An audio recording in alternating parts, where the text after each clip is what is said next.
Hey guys, in this video, I'm going to show you how to fix Star Wars crashing, freezing, and not launching. So first of all, you need to open up this webpage on your web browser and check Star Wars server status. Sometimes it can happen due to server issues.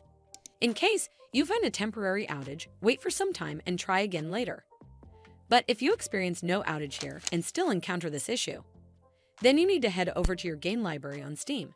And then from here, you need to right-click on Star Wars and select Properties option from the menu.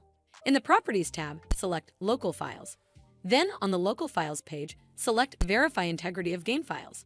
Steam will then take some time to verify your files and you're done. Once you're done with it, check if it fixes the issue. But if it doesn't, then make sure you're connected to a strong internet connection.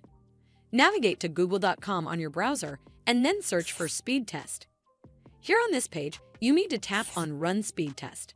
The minimum speed required for Star Wars is usually 2 to 3 Mbps. So if it's anywhere near or above this number, that's fast enough.